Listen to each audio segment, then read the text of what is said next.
The sermon title is Peace Costs. Peace Costs. And it's Veterans Day, 2018. It's 11th of November. And our text today is Judges 6. That is a long chapter, so settle back, settle in. If you want to follow in your Bibles, fine. It's a great story. You'll understand it when we get to it. And it's a beautiful story. I'm going to start with another story. You know, we've been hearing a lot about these days about this, considered guilty until proven innocent, and innocent until proven guilty, and all that kind of stuff. And I want to address that with this little story. The wedding ceremony came to the point where the minister asked if anyone had anything to say concerning the union of the bride and the groom. We've all been there. The moment of utter silence was broken when a beautiful young woman carrying an infant stood up. She started walking slowly towards the minister. The congregation was aghast. You could hear a pin drop. The groom's jaw dropped as he stared in disbelief at the approaching young woman and child. Chaos ensued. The bride threw the bouquet into the air, burst out crying, and ran from the church. Then the groom's mother fainted. The groomsmen started giving each other looks and wondering how to save the situation. The minister asked the woman, "Can you tell us why you came forward? What do you have to say?" There was absolute silence in the church. The woman replied, "We can't hear you in the back."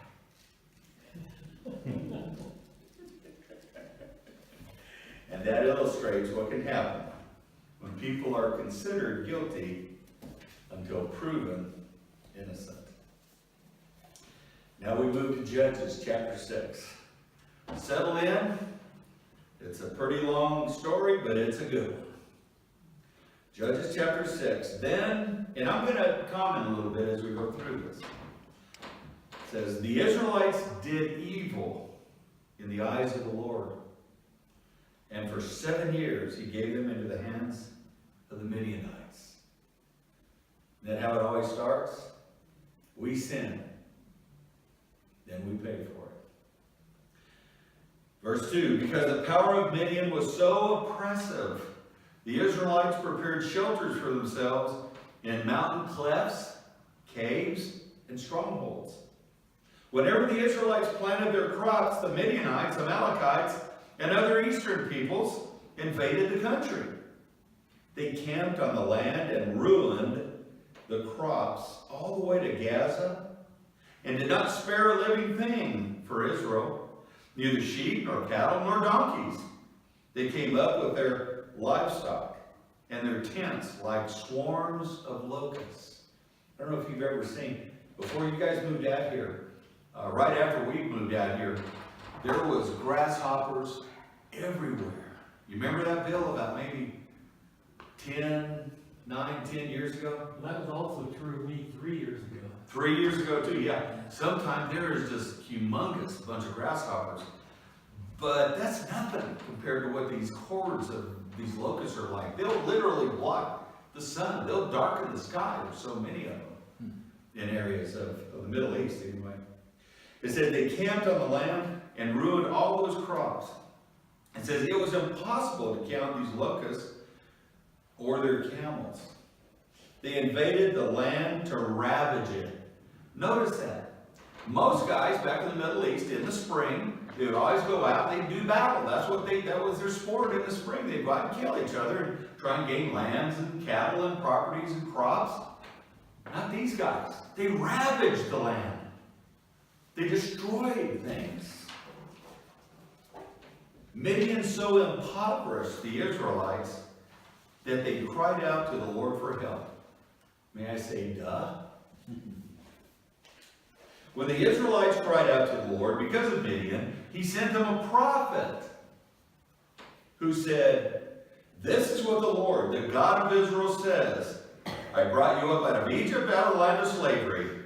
I rescued you from the hand of the Egyptians, and I delivered you from the hand of all your oppressors. I drove them out before you and gave you their land. I said to you, I am the Lord your God.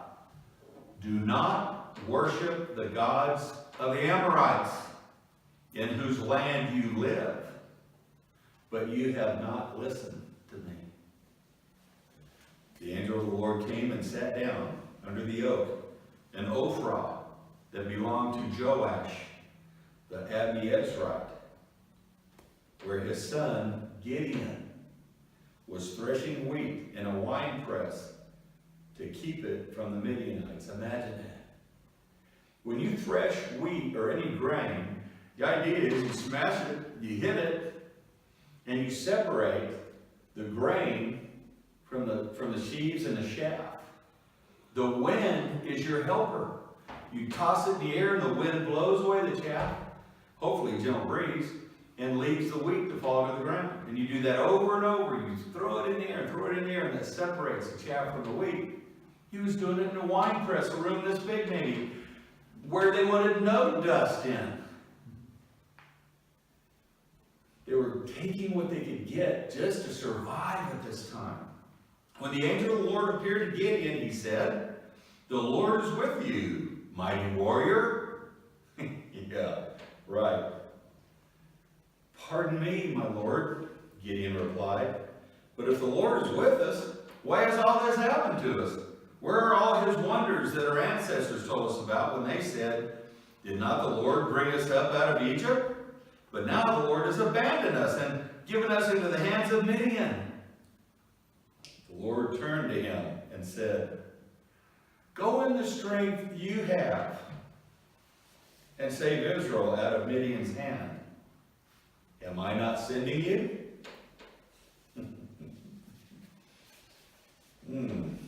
"Pardon me, my Lord," Gideon replied, "but how can I save Israel? My clan is the weakest in Manasseh, and I am the least in my family." The Lord answered, "I will be with you, and you will strike down all the Midianites, leaving none alive." Can you imagine Gideon? Can you imagine him? Poor little Gideon, scared to death, shuddering at the possibility of a Midianite going by and seeing him threshing the wheat in the winepress. Gideon replied, "If I have found favor in your eyes, give me a sign that it is really you talking to me. Please do not go away until I come back and bring my offering and set it before you." And the Lord said, "I'll wait until you return." Gideon went inside, prepared a young goat, and from an ephah of flour he made bread without yeast. Putting the meat in a basket and its broth in a pot, he brought them out and offered them to him under the oak. The angel of God said to him, "Take the meat and the unleavened bread, place them on this rock, and pour out the broth." And Gideon did so. Then the angel of the Lord touched the meat and the unleavened bread with the tip of the staff that was in his hand. Like a lightsaber or something, huh? Fire flared from the rock, consuming the meat and the bread. And the angel of the Lord disappeared. When Gideon realized, finally got it, that it was the angel of the Lord, he exclaimed, "Alas, sovereign Lord, I have seen the angel of the Lord face to face." But the Lord said to him, "Peace, do not be afraid. You're not going to die." So Gideon built an altar to the Lord there and called it, "The Lord is Peace." To this day it stands, an Ophrah of the Abiezrites. That same night the Lord said to him, "Take the second bull from your father's herd the one 7 years old. Pretty specific, isn't it? Tear down your father's altar to Baal and cut down the Asherah pole beside it. God was asking him to do open rebellion. Think about this. An act of rebellion against ungodliness can be an act of faith in God. Goes on. Then build a proper kind of altar to the Lord your God on the top of this height. Can you picture that? They're out there with little chisels and hammers and stuff, knocking down all these rocks and everything, and scattering them all out, and taking the Asherah pole and chopping it down and cutting it up into firewood.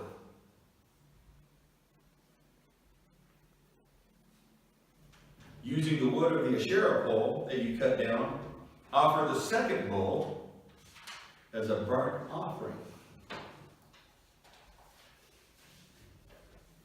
So Gideon took 10 of his servants and did as the Lord told him, because he was afraid of his family and of the townspeople. He did it at night rather than in the daytime. What conflict Gideon was going through. What conflict. Even his own people had been so inundated over the 7 years that the promulgated debauchery and nastiness of Baal worship and Ashtoreth worship were infested like bed bugs into the people of Israel. They were sold out. You talk about fake news. They had everything was against them. Even Gideon was scared of his own family. And the townspeople. Goes on. In the morning when the people of the town got up, there was Baal's altar demolished. After the fact, you can't change anything. With the Asherah pole beside it cut down, and the second bull sacrifice on the newly built altar, the smoke was still coming from the barbecue. When they woke, there's no turning back now for Gideon. They asked each other, who did this? When they carefully investigated, they were told, Gideon, son of Joash, did it.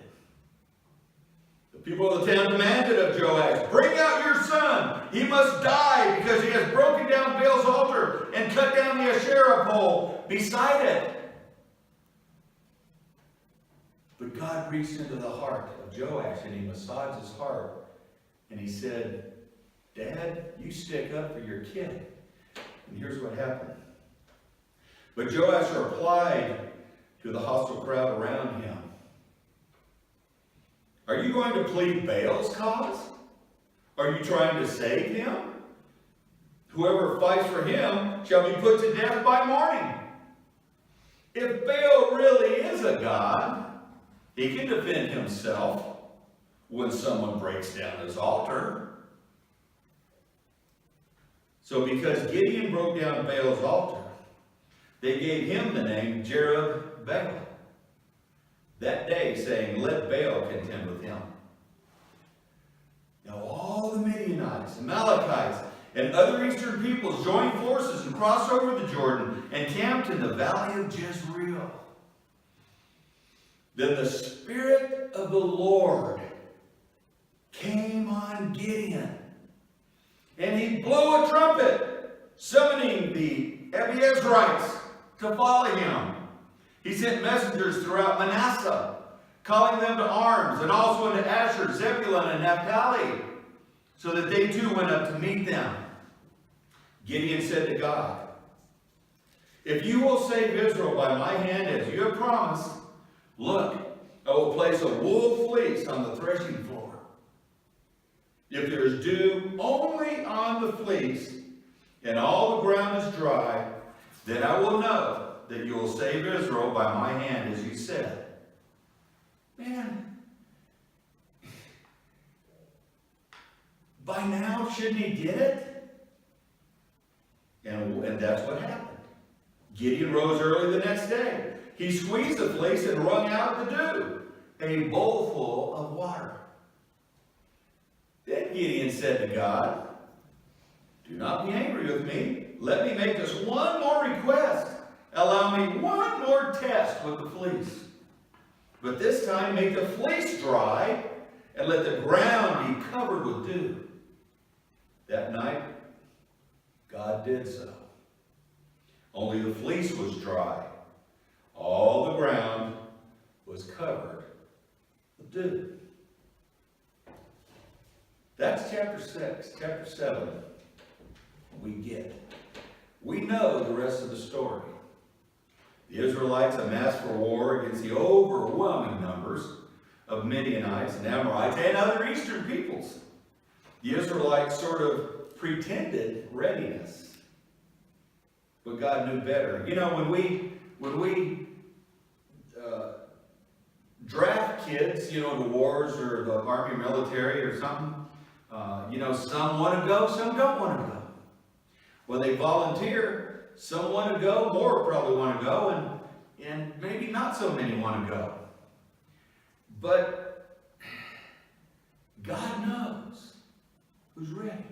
And I don't know of anybody ever in any war, any time, anywhere, either side,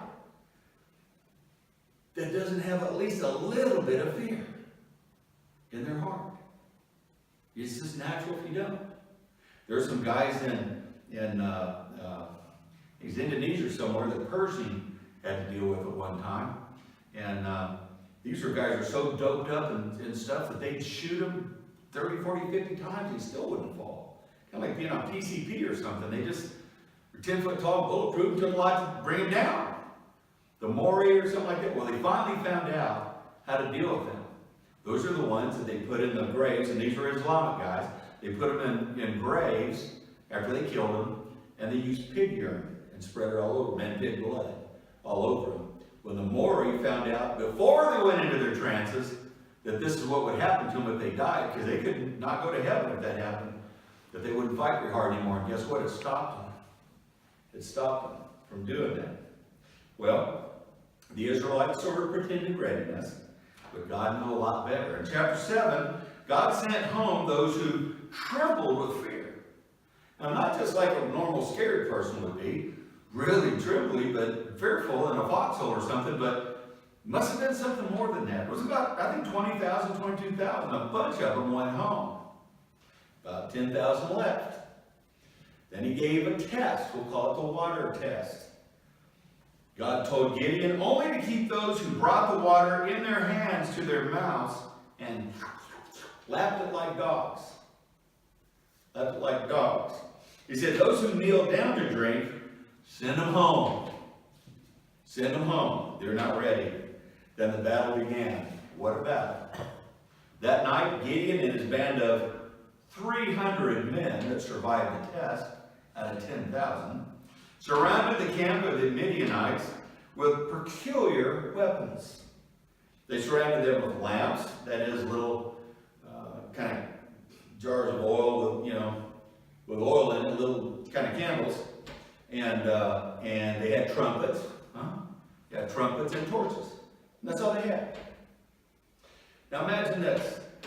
Let's say the camp had 50,000 locusts, men in it. That's about the size of a small football stadium if it's packed shoulder to shoulder. Chapter 7 says that the camels alone were so many that it would be like trying to count sands on a beach. There were a lot of folks out there. Gobs of them. So it's easy to see that the camp was probably huge, maybe miles and miles across. The 100 men, see, they broke down into companies of 100, 3 companies of 100. The 100 men that Gideon had with him followed Gideon's lead. And then the other 200, the other two groups, who spread out around the massive encampment, who surrounded on the other side of the camp, they did as well. They followed the lead when they saw what was happening. Gideon dropped his lamp, causing a racket and fire, probably, and tooted his horn and cried, For God and Gideon. Why do you say for God and Gideon? Sometime in a battle, even though you think everybody's sold out for God, which was Gideon's idea, not everybody is. Some people are sold out to, in churches these days, to pastor, or to general so-and-so, or whatever. But the greater cause is not who they can get with the program with. Maybe that's why. I don't know. But I think maybe that's why. Anyway, he says, holler out for God and Gideon.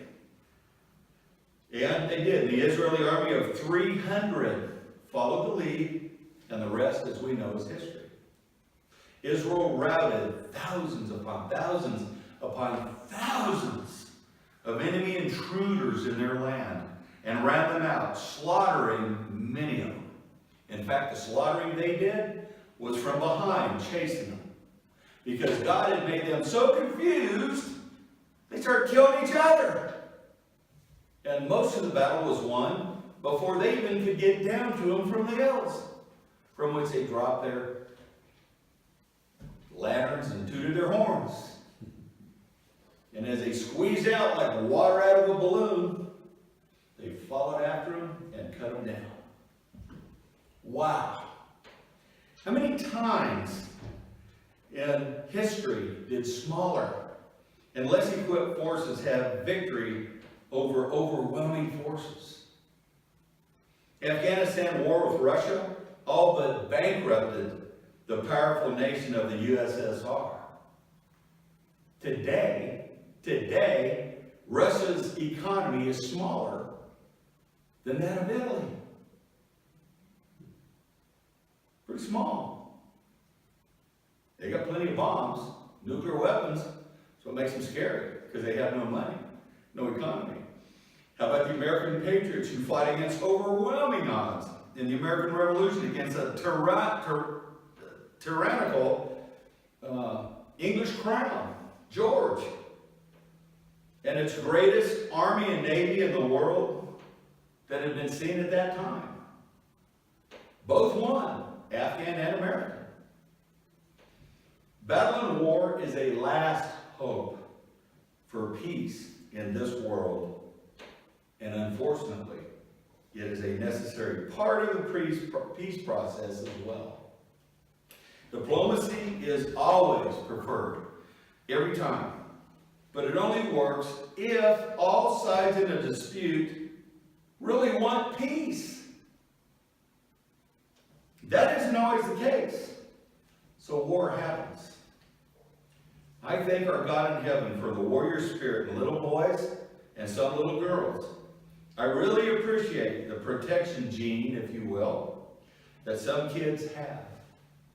I personally think it should be celebrated and not stifled. Because of this world's fallenness, we will always have bad guys. Jesus says in Matthew 26:4, you will hear of wars and rumors of wars. But see to it that you are not alarmed. Such things must happen, but the end is still to come. We just won't see eternal peace until he comes himself in the last days. Then war will be demolished itself. It says in Isaiah 2, verse 4, he will judge between the nations and will settle disputes for many peoples. They will beat their swords into plowshares and their spears into pruning hooks. Nation will not take up sword against nation, nor will they train for war anymore. Hallelujah. But not yet. Not until Jesus returns in final victory will this happen. So, as long as we have a nation, a group, or even a person who wants more than God has provided them, power and material things, we will have a need for soldiers, sailors, airmen, Marines, and Coast Guarders. We should love these men and women who have chosen, sort of like Jesus chose, to go in your place and my place. I wonder how long I would last on a battlefield with my back as it is. Probably be the first one to drop. You know? We may all disagree with the politics of any war, battle or skirmish, but those who are sent into harm's way shouldn't be punished for doing their duty. If you have a problem, pull the lever at your local voting booth. And I might add, take part in those election processes too. Because if you don't, there are those who will. And you never know what the outcome may be. You and I can only answer for the honesty of ourselves. Nobody else. We need to become again a nation that has said no to the goings-on and the rants and the raves of those who would say we are not a good and moral America. We are. We are a good and moral America. We give more we give more money to people in the world who've got problems, who need money and food and supplies, than 20 times more than all the other nations combined. We are a loving, good, caring society still in this nation. The bad guys are getting the press, if you will, but those who silently work hard at their jobs every day and clothe their kids and pay their bills and love their country are definitely in the majority. The majority. The Israelites gave in to the quiet and subtle forces of Baal and Ashtoreth, and the nations that propagated their pagan and debauched religions. They didn't see the writing on the wall. God himself had to intervene. My goodness, they were going into caves and the like just to thresh grain for making bread to live on. Can you imagine? Had to be at least 200,000, 300,000, a million people in Israel at that time, Israelites. Thousands fleeing to the hills just to make food and hiding. They allowed themselves to be put into a sort of captivity without one arrow being shot or one rock slung. Nobody cried out until the prophet. So once again, our all-powerful God sought out the weakest member of the weakest family, of the weakest clan in all Israel, to use a mighty warrior to rally his troops. In the end, God uses only 300. Not a shot was fired by Gideon's men. Wow. He is a mighty God. The Midianites and Amalekites killed themselves in confusion. Now, I have a family that's been pro-military for as long as I can remember. I personally missed 3 times trying to sign up. I believe that as long as we have bad guys in this world, our servicemen and women are to be honored and looked up to.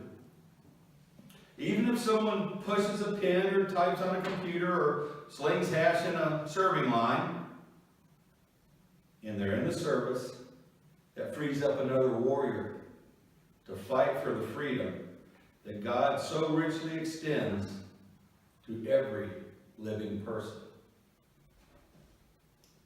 I want to read you a story. After stopping in a Dunkin' Donuts this past March, Samantha Brown returned to her car to find an envelope left under her windshield wipers. Inside, she found 2 $20 bills and a note that read, "I noticed a sticker on the back of your car.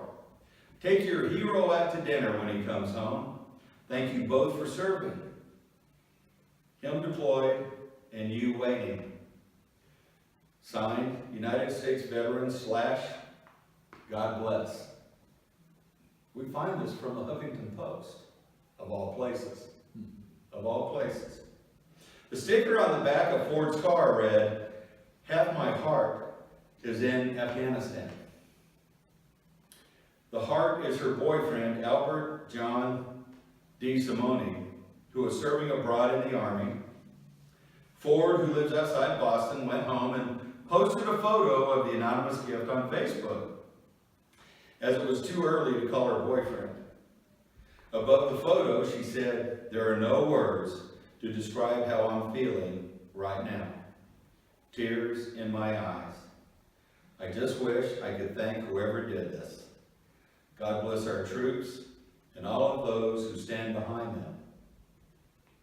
The picture instantly went viral, racking up more than 1.2 million likes and 142,000 shares. When Ford was finally able to tell DeSimone the touching story, he said, "It's people like this who make him proud to be an American soldier." May God bless the moral nation of the United States of America and its protective forces forever.